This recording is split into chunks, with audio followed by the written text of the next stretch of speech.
Tom Hartman, a progressive who is very important to the present progressive movement getting off the ground, he's kind of the guy who made the entire sort of basis of that the progressives are people who value science, have something to do with the history of the working class, and most specifically are people who rely on facts, that they don't rely on kind of stuff derived from mythology and cultural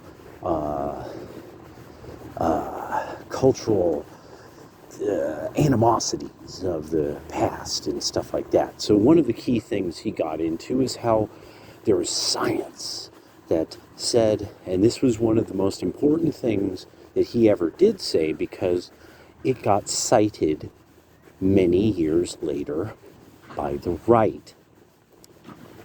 They bragged about it because they understood the science.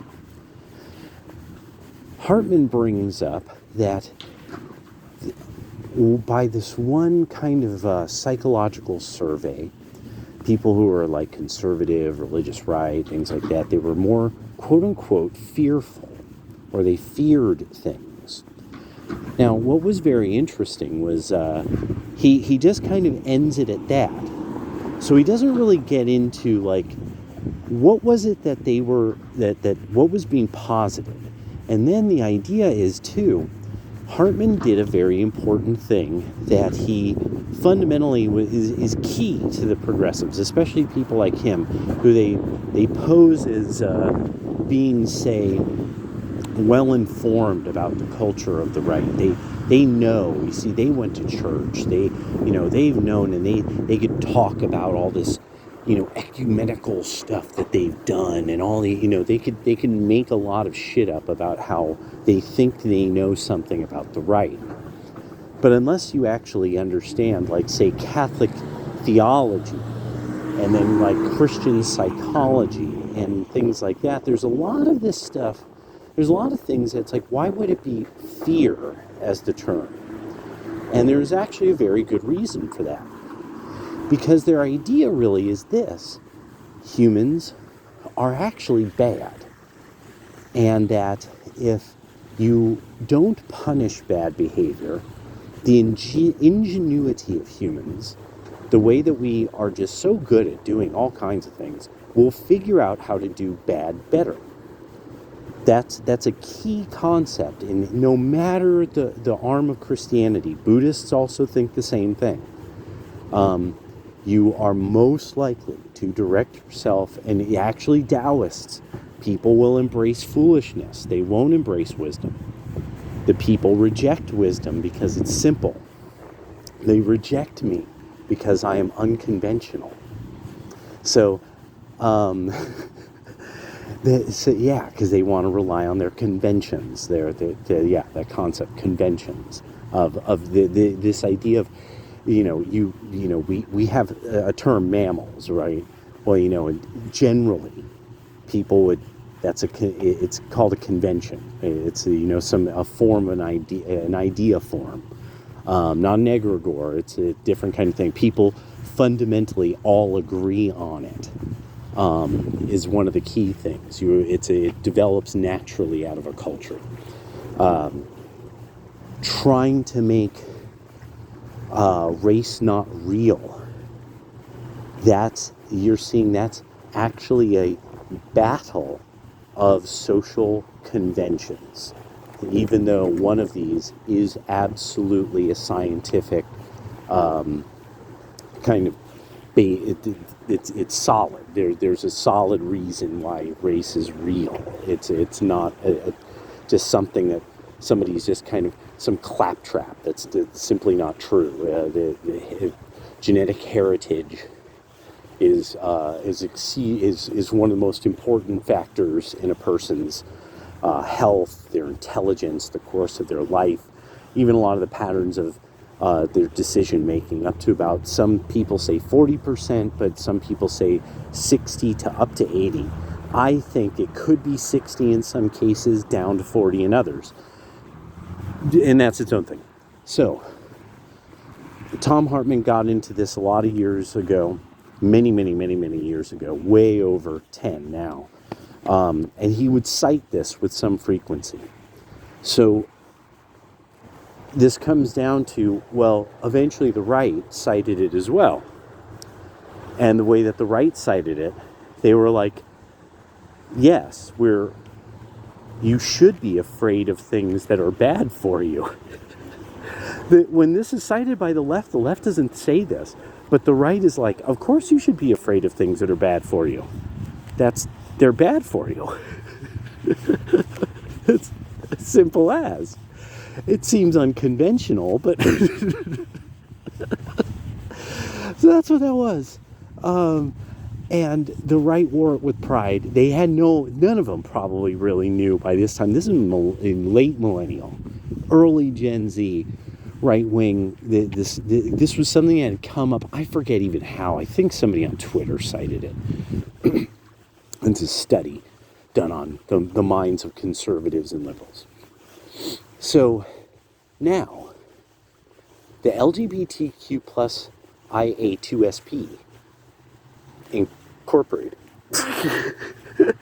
Esquire, this quote unquote communita is fearful. This is now something, I'm hearing this a lot now. They're fearful, they're fearing something. And so I started to walk through it in my mind. They're not all in what? They're good. All the bakeries are going to close the bakeries. No more cookies. Sorry. That's not. I shouldn't. Anyway, this is so preposterous. They're going to what? They're going to close the, I don't know, places where the gays work or something. The federal government's going to kick you out of work through an executive order. This is one showing a lot of like, we go out of our way to not really know how the government works. That's one. We go far out of our way to not really understand how the government is supposed to function. 2, number 1 exposes how obviously we think the government does function or could. Very important. All you need is number 51. And now it's 49 to 51. We get to do anything we want to you. That obviously, to them, that's the rules, apparently. That's what democracy is. Which, it's kind of fascinating. Like, from the because libertarians are like, no, democracy is a bad thing. Tom Hartman loved that one. He loved the last question. He goes, you don't really believe in democracy, do you? And he would say that to a libertarian, from the Ayn Rand Institute. And this person would be all spurred out, and they'd, he's spun them up and everything. And so they would be like, no, of course not. And so it was like, it was, haha, got you, I'm Tom Hartman. I'm Tom Hartman, I need a steak. It's like, if there's anybody who's like less healthy looking than Tom Hartman, I mean, but he, what am I saying? He's almost like the model of like a good portion of the men in Western Oregon. a lot of people, it's like some kind of an aversion to having forearms. There's a lot of them, not all, but a lot of them. And guys, they know. They're like, no, but he's really a nice guy. He just really likes, doing this hobby that requires kind of no muscle mass whatsoever. And he's a dedicated vegetarian. He's very, very dedicated. Been since the 60s. He's been a dedicated vegetarian since the 70s. He's been doing it before it was cool. Yeah, there we go. Anyway. So, what are they fearing? I'll tell you what they're fearing. I actually already know. And it's already happened. So that's another one. 3, Bingo, bango, bongo. Congratulations, another gigantic W. Because, you see, this is how the shutdown of money going to NGOs. One of the most important secrets of the blue enclaves. I get to overhear a lot of conversations. Oh, yeah. And I was always very discreet. Business is business. There's a lot of people I talked about on this channel, but I don't name them. I don't even allude to who they might be. But I've heard a lot of conversations. And the blue enclaves have a lot of non-profiteers. They've ginned up something that they're getting money from some motherfucker somewhere to write papers, come up with studies, publish some something or other. They're going to get the community all together. Well, now that's very seriously fucked. They're buggered, and that's what really this is about. There's once a really great joke a young lady said where I was working at a gym. She was a young homosexual woman who was actually one of those kind of women who it's like, God damn it. If 20, like, you don't need to be that fucking big, 20 pounds less, and you would be like a model. Like you could make money. Just, people would photograph you in front of their fucking car. And you could just sit there and be like, yeah, and I only fuck chicks. Ha ha ha. Give me money, take my picture. But no. Nope. That'd be fucking brilliant. That would be some pimp nasty, like fucking brilliance. But no. You see, lesbians are very committed to their ideals. This young lady brought up how that's why they're broke. Because we all work in gyms or nonprofits. It was brilliant. And all the women just lost it. They all thought that was fucking great. And it's very true. I think there's a lot of gay men out there that they've grown kind of tired of. They know it's a young scene. It's the older you get, the grosser it is. They know that also it's a lot of people obviously are not good people because it's a community that is one of the biggest hubs of various sexually transmitted diseases, and to the point where it actually you would make a major dent in the transfer of such diseases. If you Thanos, so, and then when it comes to obesity and strange choices about not improving one's health, that's one that lesbians have on lock. We don't talk about this because we're not allowed to discuss. No, black women have trouble giving birth because black women have trouble giving birth. There's nothing, everything has been controlled for. We've known about this too fucking long. Lots and lots and lots of doctors and lots of fucking cities and hospitals have tried to do something about this. There's no doing anything about it. It's something that it's one of those things. That's why like redheads get cancer, and not even skin cancer. They get a variety of cancers more easily. It's just the way it is. There's just things that the body just doesn't do well. It really upsets certain groups of people that they're just not like super humanoid.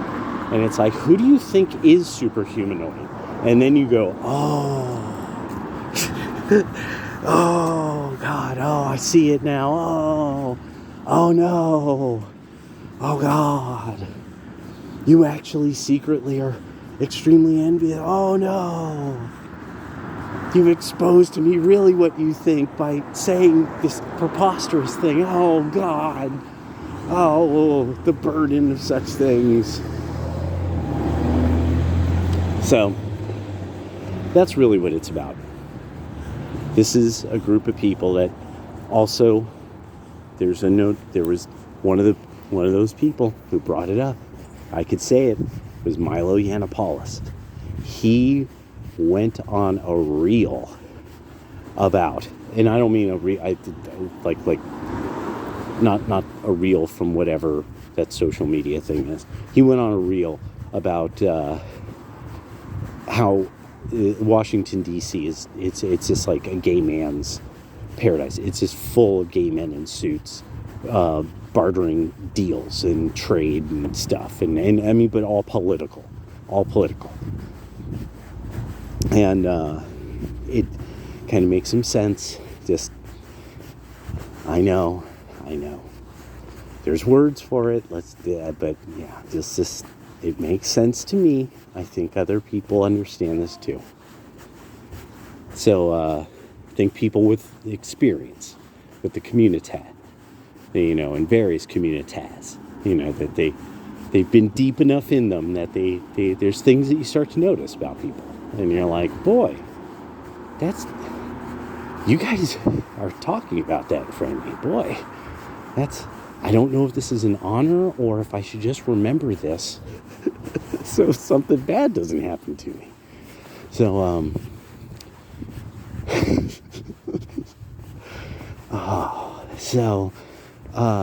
that's what it comes down to. These people have lost their grip on nonprofit money from the government to facilitate the communication and the dialogue between the community and the LCDQ, BBQ, ampersand, squiggle, was it Onye? Was it Enye? Was it Schwa? G-clef community. And which a big part of this then is, and so then it's this, I'm so afraid that, and so the words that are being said are complete vagaries. I've now heard multiple videos on this, and even before then, posts on social media and things, and there are these bizarre vagaries about like how we once had to live or something, which it's this kind of thing where I'm like, okay, if you're being informed by possibly quite literally boomer groomers, it would make sense that because we've all seen that one character from TikTok, Jeffrey or something like that. And so we've all seen this kind of behavior, this manipulative kind of evil behavior. And so it makes you kind of wonder, like, this is, again, oh no, why is something that becomes a bit more clear once these people start saying that? Why would you be afraid of something that you can't even put, like, this subject will commit this action against me, the object?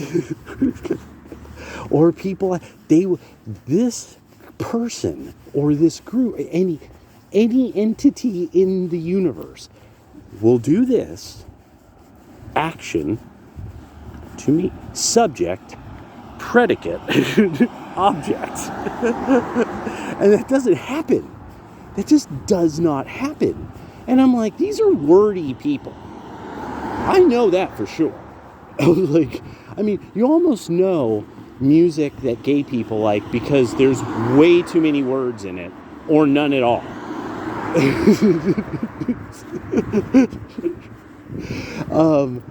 And so I just was sitting there and I'm like, what are you guys really afraid of? And finally, like today, in seeing this nonprofit, and so what I'm now looking for is, will they go after this woman who's crushed all these NGOs? I mean, like, how hard? And then who? And now it's just one of these things of people who are Democrats, if any of this upsets you, you just got to we got you. We got your fucking number, like Cock Sparrer. I got your number. You could fool some people some part of the time. I got your number. and that's it. It's now a matter of you have to really look into yourselves, be like, why do I got a problem with everybody? Like, why do I have this belief on this really special fucking person in some adventure story of my life or something? And like, if I don't know, like, get the gold monkey, the world's going to end or something. If I'm not a computer programmer and my software product becomes the thing that every single person uses because it's gay, like the world is a worse off place. And really to see, how did you not understand how hurt Veilguard looked? This is then another issue I'm starting. I don't get it about this, because this is now, when I was young, one of my homeboys lived near Church Street, between, like, by the high school, or that middle school near church. So, you got Mission Dolores, but then it was on the other side of the tracks, toward the Stro. And so it's like we would go down there because there was back in the day, there was that was the spot that had, because it was the Stro. It had the dope taqueria with the biggest fucking burritos we had ever seen in our lives. And this is 1991. And we'd get hella Dr. Pepper because they had the biggest cups we had ever seen in our lives. And we'd just kick it, and that's what we'd do. But it was down the Stro. And so we got to see a lot of things down there. And we're teenage boys, we're kind of giggling about it and stuff, but my friend kept it cool. He was real cool. And he was way cooler. He was way cooler. And he had a cool head. And it was good. It was good he did, because I learned a lot from him about how cool-headed he could stay. And he taught me how to dance. He was the guy who really taught me how to dance. And so one of the things that I kept, every once in a while, I would get to see, there would be the places that had the shirts that it would say something real gay and raunchy on it. But then there was the place that would have the watches. And then I'm looking at these watches and I'm like, holy shit. And then it was watches. It was a store that was just accessories. So it was like socks, underwear, watches. And I'd never seen anything like this. This was in the Castro, in the gay neighborhood. They had the flyest shit. The flyest shit. And that's how I learned about that. What the fly shit looked like. Because other parts of the city, you would have to be around, you would have to know what you're looking for and be around, the financial district or something like that. But that, yeah. And so here's the shit. Here's the thing I'm thinking about. Why the fuck are all these young gay people making just the ugliest shit you've ever seen in your life? I mean, like, the artwork that is just hideous. It's hideous. And this has been going on. This has been getting worse and worse. And every show that is like, it's always over the top, not funny gay humor. Like, every time they try to pull it, it's the least funny shit I've ever heard in my life. I got to hear it all. Back in the day, in the 90s, Rosie O'Donnell had a comedy show.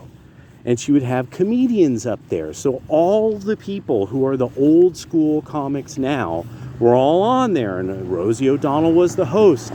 She had a good writer, and she wrote her own shit back in those days. And it was a good fucking show. And she was really funny for a long time in her career. She would really nail it. And it was because, like, yeah, she knew she was a good performer. She was a good performer in those days. And like a lot of these people, they're great performers, but you might not want to know what they're really like. But beyond that, There were quite a number. Sandra Bernhard, she was pretty funny for a while. There was a number of women. They knew how to crack some fucking good jokes. Roseanne had this whole bit about being a trad wife. That was her whole thing. But she was this really resentful, angry trad wife. No, but, she loves her husband. She loves her kids. I mean, she wants to kill them. That would be the joke. And everyone, ha, ha, ha, ha. And it was, so that was the thing, is the commiserating with your mom and kind of the banality of that kind of life. And then there was all these, there was so many, the comedy world was full of gay people. And it's just one of these things, like, nobody's funny now. They were funny then. We want funny from back then. We want that kind of funny. We want cowbell again. I want to see, like, it's just Christopher Walken showing up and the fucking crazy shit he would do. These characters that he would come up with that you're like, oh my God, only Walken could do that. And he's a dedicated Democrat. There's not a moment, I would collect everything of Walken's. For no good reason. I probably would never watch it again. But like King of New York, like there's so many things. What to when you're dead in Las Vegas. All of that, just to have it. I don't even know why. Because humans hoard things. But that's the beauty of YouTube. YouTube has the, best of Christopher Walken. But even that, let's go there.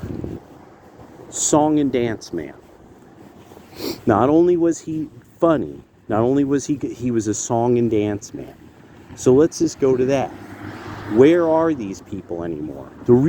And they could really put on a show. They could put butts in the seats and not insult the people who are in the seats and insult them. I literally insult them. This isn't happening anymore. So you don't get these people who they're funny because the old song and dance people, they had to accept criticism. One of the hardest things, one of the greatest dance battles ever is Bill Cosby versus Sandman Sims, and you're not supposed to watch him anymore. He's been canceled. But it's one of the best things ever, because you really see, that, this was an extraordinary fellow when it came to acting. This was a different world. You had to be talented and at a different fucking level than now. And I think there's just a lot of people a lot of gay people who, damn it, I think you feel me on this.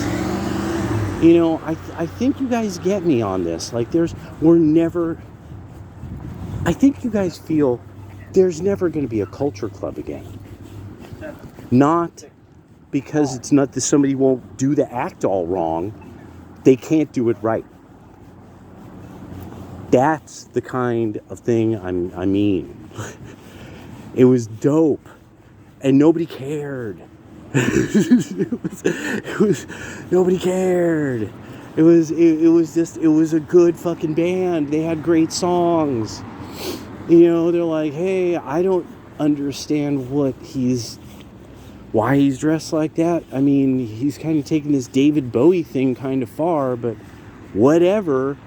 Great music. And and no, you didn't have suddenly a bunch of guys dressing up, cross-dressing. You did have kind of people a cult of personality, a little around Boy George for a bit, but not. There was a number. Remember, there was, what was it? There was fucking Prince. Prince did not look straight. Let me make this. In case anybody it doesn't quite understand. No, women loved Prince, but Prince did not appear to be a straight man, but he was, because everyone knew he was fucking most of these famous women around him. And he really did. He fucked a lot of women.